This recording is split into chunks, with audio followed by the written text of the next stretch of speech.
During ejaculation, nearly 300 million sperms move from the testes through the tubes called the vas deferens into the area of the prostate. At this point, the prostate contracts, closing off the opening between the bladder and the urethra, releasing fluid into the urethra and pushing semen on through.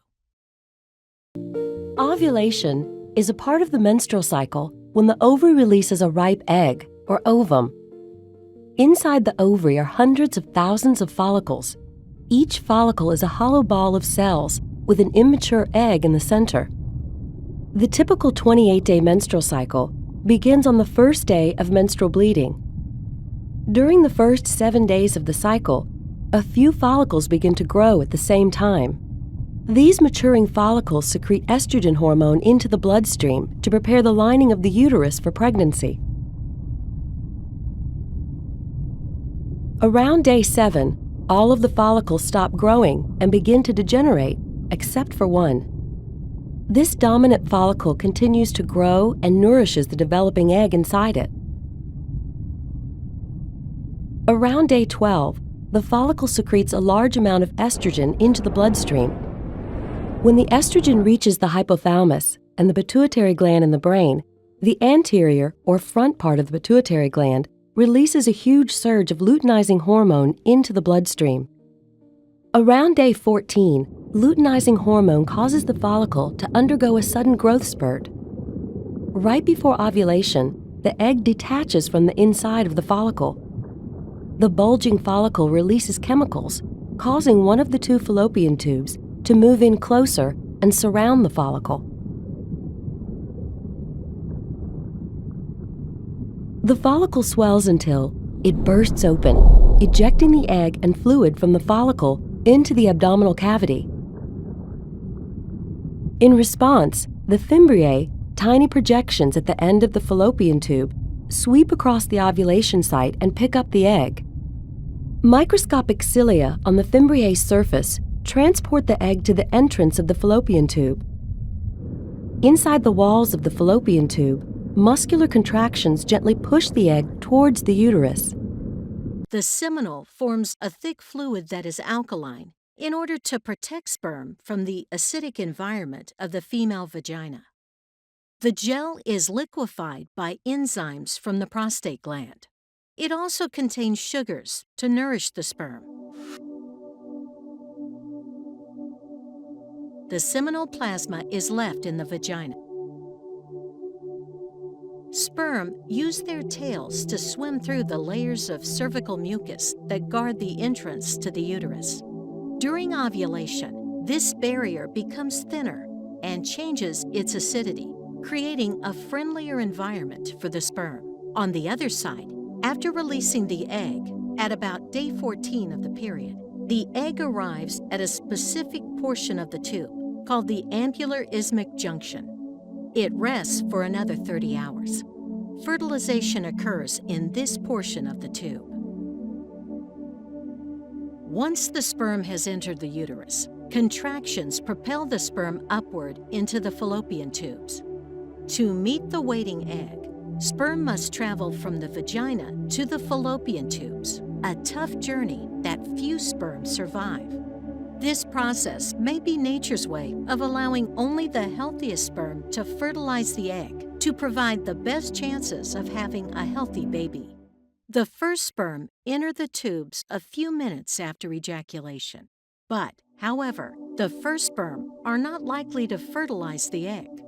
Motile sperm can survive in the female reproductive tract for up to 5 days. The magic happens in the fallopian tubes. The fallopian tube pushes the egg towards the uterus. Cilia push the sperm towards the egg. Also, the surrounding cells of the egg produce a chemical that attracts sperm.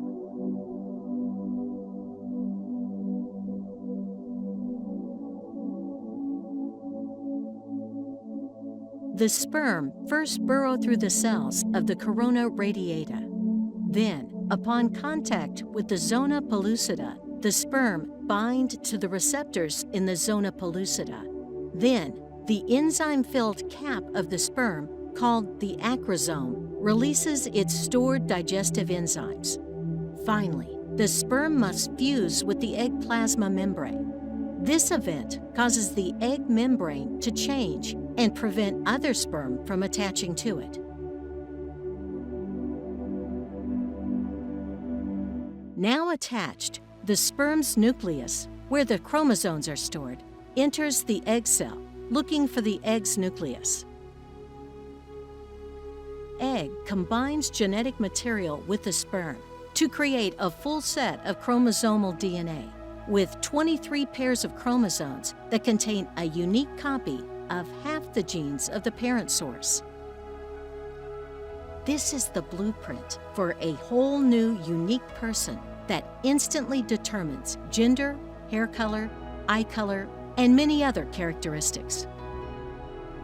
The combined sperm and egg is called a zygote. It is the earliest developmental stage. It divides rapidly in the days following fertilization.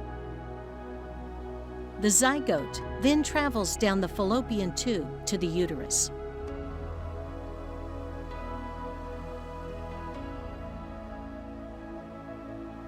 After fertilization, the zygote continues to divide and morph into a blastocyst ball of 16 cells, approximately 5 to 6 days after fertilization.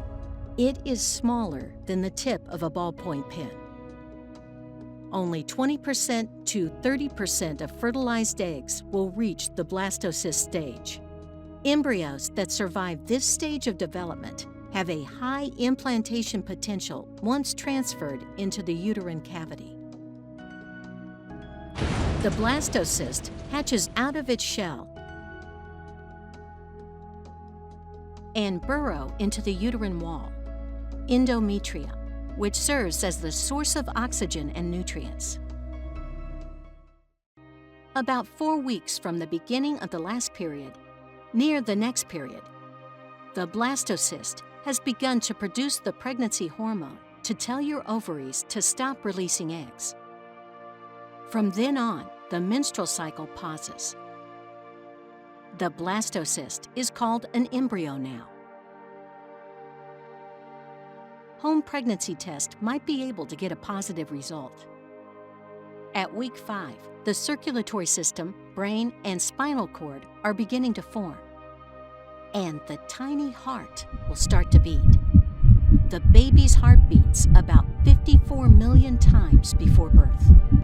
The placenta provides oxygen and nutrients to the growing baby and removes waste products from the baby's blood via the umbilical cord. The nose, mouth, and ears are starting to shape at week 6. At weeks 7 and 8, the embryo has doubled in size since last week's. Little hands and feet start to grow. At week 9 to 12 of pregnancy, the embryo is called a fetus. The baby is almost fully formed and has completed the most critical portions. The facial features are more recognizable. The fetus's head is rotated and bent towards the chest, and he can occasionally touch his face. The diaphragm muscles start to grow. The reproductive, circulatory, and urinary systems are all at an advanced stage of development. The fetus will urinate in the amniotic sac. It is a sign of the proper functioning of the fetus's body. If the baby is a girl, her ovaries contain millions of eggs.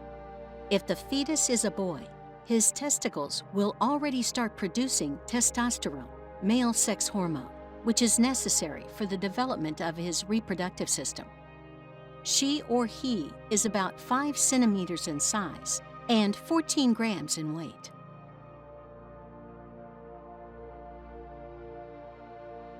She or he is growing and maturing until ready to birth.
In vitro fertilization consists of three main procedures: follicle aspiration,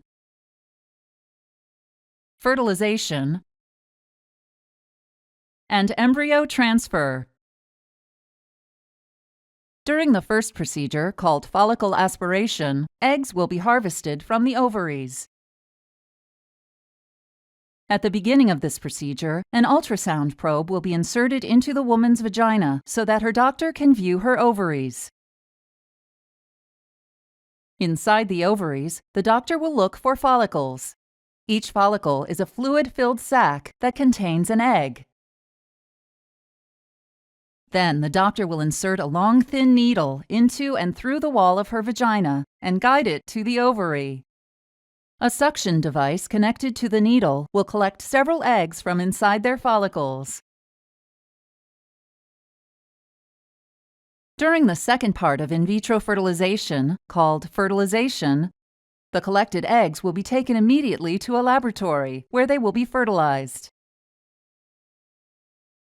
Fertilization may be performed by insemination, where several sperm are mixed with the healthiest eggs. Or the eggs may be fertilized with sperm injected directly into them during a process called intracytoplasmic sperm injection. The fertilized eggs, also called embryos, will be monitored for 3 to 5 days as they begin to grow. At this time, the lab may create a hole in the zona pellucida surrounding some of the embryos. This process, called assisted hatching, will help these embryos implant in the uterus. Some of the embryos will be used right away for embryo transfer, and the rest will be frozen and stored for future use if necessary. The third part of in vitro fertilization is called embryo transfer, which is done 3 to 5 days after fertilization. During embryo transfer, a tool called a speculum will be inserted into the woman's vagina so that the doctor can see her cervix.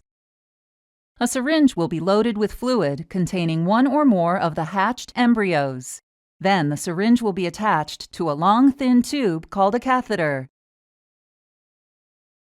The doctor will insert the catheter into the vagina, through the cervix, and into the uterus. Once inside the uterus, the doctor will inject the embryos. First trimester surgical abortion called suction D&C, dilatation and curettage. This is the most frequently performed abortion and is used typically from 5 to 13 weeks of pregnancy. After administering anesthesia, the abortionist uses a speculum like this. This is placed inside the vagina and opened using this screw on the side, allowing the abortionist to see the cervix, the entrance to the uterus. The cervix acts as a gate that stays closed for the duration of pregnancy, protecting the baby until it is ready for birth. The abortionist uses a series of metal rods called dilators, like these, which increase in thickness, and inserts them into the cervix to dilate it, gaining access to the inside of the uterus where the baby resides. The baby has a heartbeat, fingers, toes, arms, and legs, but its bones are still weak and fragile. The abortionist takes a suction catheter like this one. This is a 14 French suction catheter. It's clear plastic, about 9 inches long, and it has a hole through the center. It is inserted through the cervix into the uterus. The suction machine is then turned on with a force 10 to 20 times more powerful than your household vacuum cleaner. The baby is rapidly torn apart by the force of the suction and squeezed through this tubing down into the suction machine, followed by the placenta. Though the uterus is mostly emptied at this point, one of the risks of a suction D&C is incomplete abortion. Essentially, pieces of the baby or placenta left behind. This can lead to infection or bleeding. In an attempt to prevent this, the abortionist uses a curette to scrape the lining of the uterus. A curette is basically a long-handled curved blade. Once the uterus is empty, the speculum is removed and the abortion is complete. The risks of suction D&C include perforation or laceration of the uterus or cervix, potentially damaging intestine, bladder, and nearby blood vessels, hemorrhage, infection, and in rare instances, even death. Future pregnancies are also at a greater risk for loss or premature delivery due to abortion-related trauma and injury to the cervix.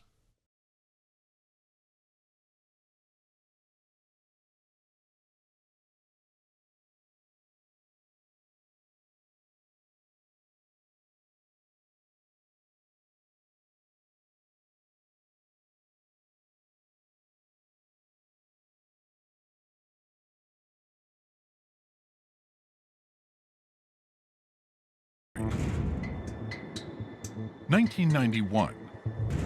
On a 10,000-foot glacier near the border of Austria and Italy, two hikers come across the body of a man, face down in the ice. They have no idea the importance of what they've stumbled upon. Perhaps it's a mountaineer, or even a lost soldier from World War I. But as they pull the remains from the ice, capturing the recovery on video, certain clues point to a different story. A knife made of stone, a shoe made of grass, a quiver of arrows, leather leggings, a copper axe. Carbon dating later reveals that the body and the items found with it have been preserved in the mountain ice for over 5,000 years. Ötzi becomes not only an international sensation, but also a scientific treasure. He's the oldest human specimen we have that is so complete, so well preserved, with all the scientific disciplines that are intrigued by him, that want answers. He may well be the most studied human being in history.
A CT scan picked up a crucial detail. There was a flint arrowhead lodged in Ötzi's left shoulder. Soon enough, researchers started piecing Ötzi's final days together. A deep cut wound on Ötzi's hand showed initial signs of healing and must have occurred just days before his death. It was likely a defensive wound, which indicated that Ötzi was attacked with a sharp blade but fought back and survived. Ötzi may have dressed the wound with bog moss, which has antiseptic properties and was found with his remains. Meanwhile, the types and location of pollen in Ötzi's digestive tract indicated that it was spring or early summer, and that his last 3 days were hectic. Ötzi seemed to be fleeing something. About 33 hours before his death, Ötzi was at an altitude of around 2,500 meters, near the timberline. Then, approximately 24 hours later, he descended to at least 1,200 meters, to a zone of warmth-loving trees. In his final hours, Ötzi reached an altitude of around 3,000 meters, where grasses, sedges, and certain wildflowers dominated. His last meal included a large helping of dried wild ibex, roe deer, and grains. Then, despite Ötzi's apparent efforts to escape the conflict, someone at a distant vantage shot him from behind.